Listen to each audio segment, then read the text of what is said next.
Good afternoon. Today I'm here to read to you Chapter 10 of A Series of Unfortunate Events, Book the Second, The Reptile Room, by Lemony Snicket. Today is Chapter 10. Let's read. When you were very small, perhaps someone read to you the insipid story. The word insipid here means not worth reading to someone, of the boy who cried wolf. A very dull boy, you may remember, cried wolf when there was no wolf, and the gullible villagers ran to rescue him only to find the whole thing was a joke. Then he cried wolf when it wasn't a joke, and the villagers didn't come running, and the boy was eaten, and the story, thank goodness, was over. The story's moral, of course, ought to be never live somewhere where wolves are running around loose. But whoever read you the story probably told you that the moral was not to lie.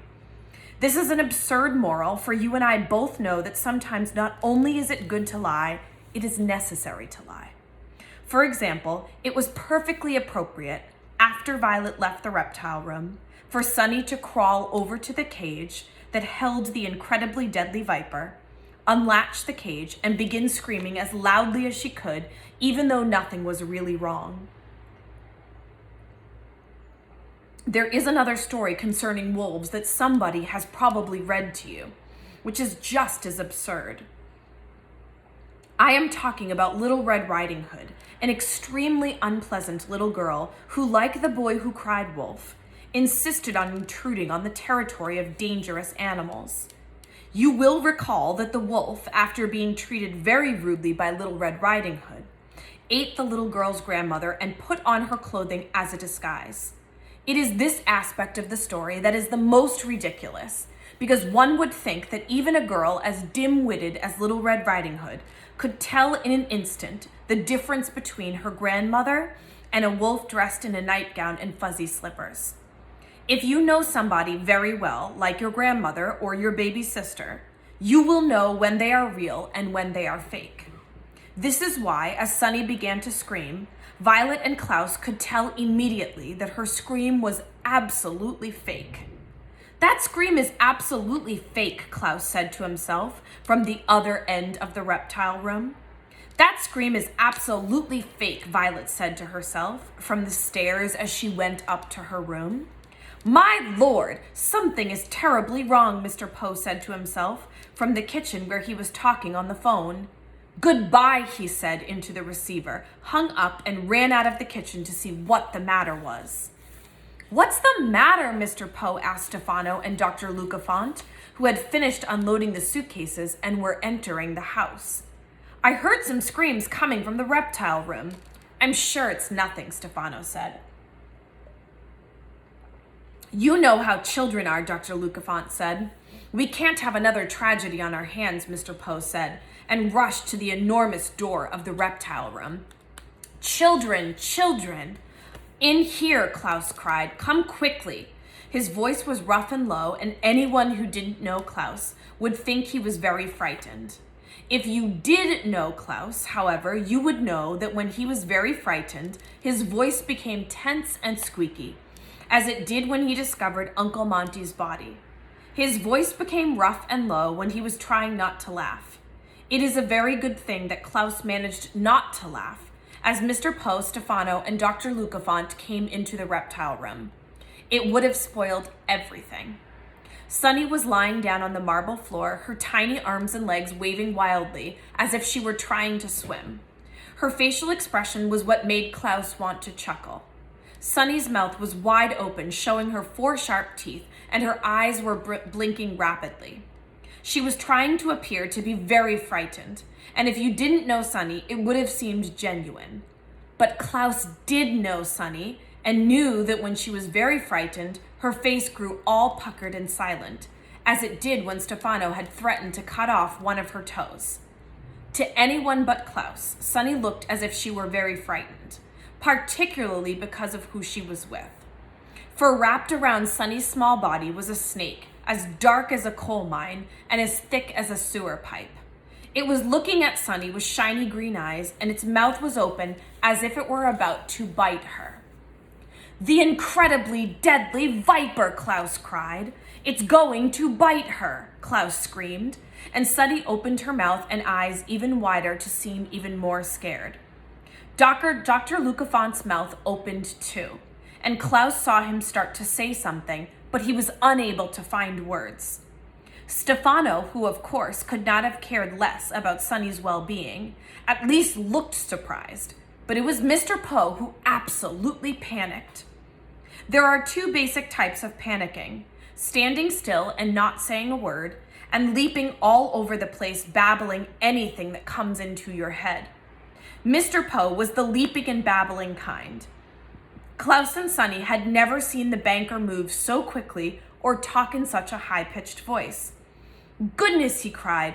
"Golly, good God, blessed Allah, Zeus and Hera, Mary and Joseph, Nathaniel Hawthorne, don't touch her, grab her, move closer, run away. Don't move, kill the snake, leave it alone, give it some food, don't let it bite her, lure the snake away. Here, Snakey, here, Snakey, Snakey." The incredibly deadly viper listened patiently to Mr. Poe's speech, never taking its eyes off of Sunny. And when Mr. Poe paused to cough into his handkerchief, it leaned over and bit Sunny on the chin, right where it had bitten her when the two friends had first met. Klaus tried not to grin, but Dr. Lucafont gasped. Stefano stared, and Mr. Poe began leaping and babbling again. "It's bitten her," he cried. "It bit her. It bited her. Calm down. Get moving. Call an ambulance. Call the police. Call a scientist. Call my wife. This is terrible. This is awful. This is ghastly. This is phantasmagorical. This is nothing to worry about," Stefano interrupted smoothly. "What do you mean nothing to worry about?" Mr. Poe asked incredulously. "Sunny was just bitten by, what's the name of that snake, Klaus?" "The incredibly deadly viper." Klaus answered promptly. "The incredibly deadly viper," Mr. Poe repeated, pointing to the snake as it held on to Sunny's chin with its teeth. Sunny gave another fake shriek of fear. "How can you say it's nothing to worry about?" "Because the incredibly deadly viper is completely harmless," Stefano said. "Calm yourself, Poe. The snake's name is a misnomer that Dr. Montgomery created for his own amusement."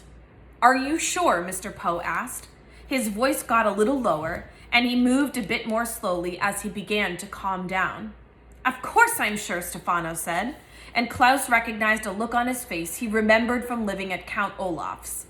It was a look of sheer vanity, a word which here means Count Olaf thinking he's the most incredible person who's ever lived. When the Baudelaire orphans had been under Olaf's care, he had often acted this way, always happy to show off his skills, whether he was on stage with his atrocious theater company or up in his tower room making nasty plans. Stefano smiled and continued to speak to Mr. Poe, eager to show off. "The snake is perfectly harmless, friendly even. I read up on the incredibly deadly viper and many other snakes in the library section of the reptile room, as well as Dr. Montgomery's private papers." Dr. Lucafont cleared his throat. Boss?" "Don't interrupt me, Dr. Lucafont," Stefano said.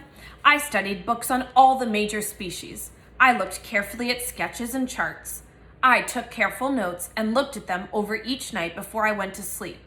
If I may say so, I consider myself to be quite the expert on snakes." "Aha!" Sunny cried, disentangling herself from the incredibly deadly viper. "Sunny, you're unharmed," Mr. Poe cried. "Aha!" Sunny cried again, pointing at Stefano. The incredibly deadly viper blinked its green eyes triumphantly. Mr. Poe looked at Klaus, puzzled. "What does your sister mean by aha?" he asked. Klaus sighed. He felt sometimes as if he had spent half his life explaining things to Mr. Poe. "By aha," he said, "she means 1 minute. Stefano claims he knows nothing about snakes. The next he claims he is an expert. By aha, she means Stefano has been lying to us. By aha, she means we've finally exposed his dishonesty to you. By aha, she means aha." That is the end of chapter 10. See you next time for chapter 11.